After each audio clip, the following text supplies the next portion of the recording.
ఆచి చికెన్ మసాలా. రాష్ట్ర ప్రభుత్వ పాలనలో సాంకేతిక వినియోగాన్ని టెక్ దిగ్గజం బిల్ గేట్స్ ప్రశంసించారు.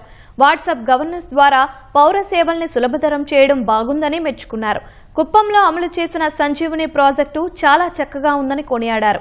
అమరావతి రాజధాని నిర్మాణంలో 30% గ్రీన్ అండ్ బ్లూ ప్రణాళిక గ్రేట్ వర్క్ అని కితాబిచ్చారు. అమరావతిలోని రియల్ టైమ్ గవర్నెన్స్ కేంద్రం ఆర్టీజీఎస్ ను గేట్స్ ఫౌండేషన్ వ్యవస్థాపక చైర్మన్ బిల్ గేట్స్ పరిశీలించారు. సచివాలయానికి వచ్చిన గేట్స్ కు సీఎం చంద్రబాబు, ఉప ముఖ్యమంత్రి పవన్ కళ్యాణ్ సాదర స్వాగతం పలికారు. మంత్రివర్గ సహచరులు సీఎంఓ అధికారులను పరిచయం చేశారు. అక్కడి నుంచి ఆర్టీజీఎస్ కేంద్రానికి వెళ్లారు. డేటా లేక్ ద్వారా అన్ని ప్రభుత్వ శాఖలను అనుసంధానించామని బిల్ గేట్స్ సీఎం వివరించారు. డేటా లేక్, వాట్సాప్ గవర్నెన్స్ ద్వారా పౌర సేవలు సులభతరం చేయడం బాగుందని గేట్స్ కితాబిచ్చారు. అబేర్ 2.0 ద్వారా రియల్ టైంలో సమాచారాన్ని సేకరించి వేగంగా నిర్ణయాలు తీసుకుంటున్నట్టు చంద్రబాబు తెలిపారు. ప్రభుత్వ పథకాల అమలుపై ప్రజాభిప్రాయం సేకరిస్తూ కీలక సూచీల ద్వారా జీఎస్డీపీ వృద్ధిని ఎప్పటికప్పుడు అంచనా వేస్తున్నట్టు ముఖ్యమంత్రి తెలిపారు. ప్రాపర్టీ రికార్డుల భద్రతకు ఎలాంటి జాగ్రత్తలు తీసుకుంటున్నారని బిల్ గేట్స్ ప్రశ్నించగా, బ్లాక్ చైన్ టెక్నాలజీతో ల్యాండ్ రికార్డులు భద్రపరుస్తున్నామని, క్యూఆర్ కోడ్తో పారదర్శక విధానాలు అమలు చేస్తున్నామని అధికారులు తెలిపారు. పన్ను వసూళ్ల ప్రక్రియ అద్భుతంగా ఉందన్న గేట్స్ ప్రశంసించగా, జీఎస్టీ విధానంతో దేశంలో పన్నుల వసూలు కూడా గణనీయంగా పెరిగాయని సీఎం చెప్పారు.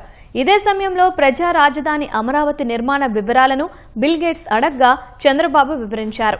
రాజధానిలో 30% గ్రీన్ అండ్ బ్లూ ప్రణాళిక బాగుందని, గ్రేట్ వర్క్ అని బిల్ గేట్స్ మెచ్చుకున్నారు.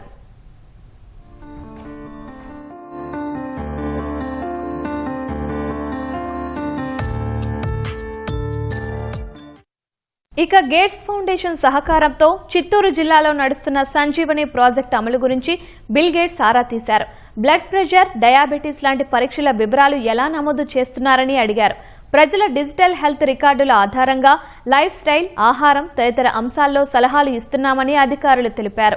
ఏఐ వినియోగంతో ప్రజారోగ్య సేవలను మరింత మెరుగుపరిచేలా చూస్తున్నామని సీఎం చెప్పారు. దట్స్ నైస్ అంటూ సంజీవని ప్రాజెక్టు అమలును బిల్ గేట్స్ ప్రశంసించారు. డయాగ్నోస్టిక్ సేవలు తక్కువ వ్యయానికే అందితే పేదలకు వెసులుబాటు ఉంటుందని గేట్ అభిప్రాయపడ్డారు.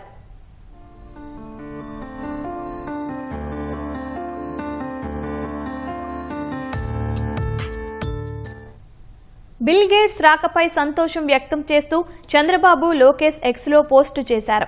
ఆరోగ్యం, వ్యవసాయం, విద్య, సాంకేతిక ఆధారిత పాలనా రంగాల్లో గేట్స్ ఫౌండేషన్తో సన్నిహితంగా పనిచేయడానికి ఏపీ ఎదురుచూస్తోందని లోకేష్ ఎక్స్లో పేర్కొన్నారు.